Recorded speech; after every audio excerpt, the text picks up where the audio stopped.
it's this fear of discomfort. People have this extreme feeling in their mind when it comes to their associations with exercise. They want to avoid discomfort. They feel like any type of exercise is just like something to be avoided. That's not for me. I don't want to strain. And a lot of times this association that they have is about the beginnings of getting in shape. It's not about once you're actually fit.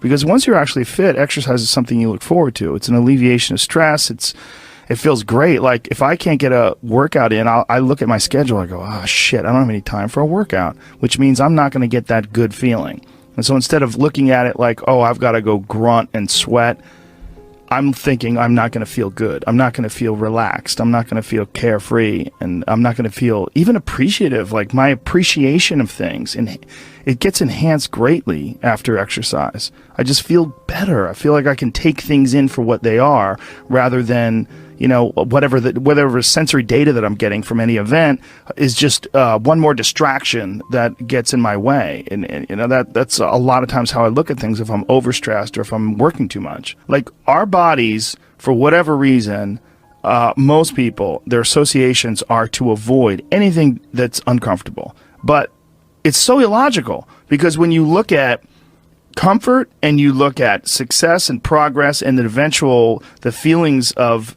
accomplishment and of getting past certain hurdles in terms of like how you feel about life, a lot of those are connected to discomfort. Like discomfort is your friend.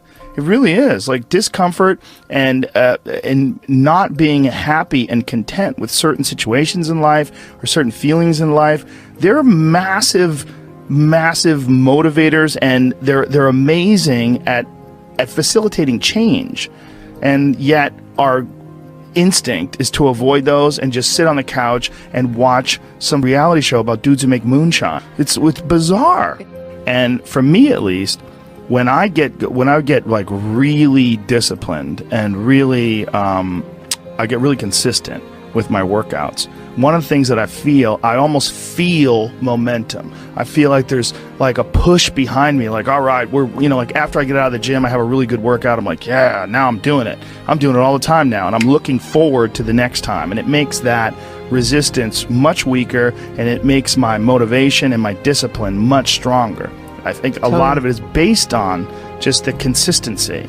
You know, it's one of the things that I talked about recently on the podcast. I said, you know, like blowing something off, it's not just not good. Like blowing off an exercise that you planned is not just bad for you physically. It's also bad mentally, because then that option is now available. And you did it before, and you're probably going to do it again, and you'll get mediocre results, not just in that aspect of your life, but maybe in all aspects of your life. That is a pathway that you might choose when it comes to dealing with conflict in your personal life, dealing with business decisions, dealing with career decisions, like an uncomfortable decision that you might be faced with, where maybe you need to make a change as far as like what your pathway is in life, but you don't do it. That gathers momentum as well. The inclination to be disciplined, that comes with momentum too. And I think both things, like you take a path, like the path of the healthy person. Like this is not like your body is like a race car that you can juice up yourself. Like you can add the fat tires, you can add the improved suspension, you can beef up the horsepower in the engine. You could do all that yourself. Or you could just choose to have this shitty body that's always falling apart on you, because we're essentially ecosystems. You know, and we're in charge. This weird consciousness that has all this resistance and has all this inclination towards comfort and blowing things off is what is in charge of making all these things happen that keep this ecosystem healthy. It's almost like if Earth itself had like a shitty manager. You know, if like there was a natural manager of Earth. Yeah. And they're experiencing a quality of life that these other people that don't exercise they physically feel their own body diminishing, and they just feel it's inevitable. It is what it is. You're wasting your time. You're out there running around. But no, we're not, because this experience right now, it's not like no one's under the illusion that you're going to live forever, but you are enhancing the experience that you're currently involved in right now.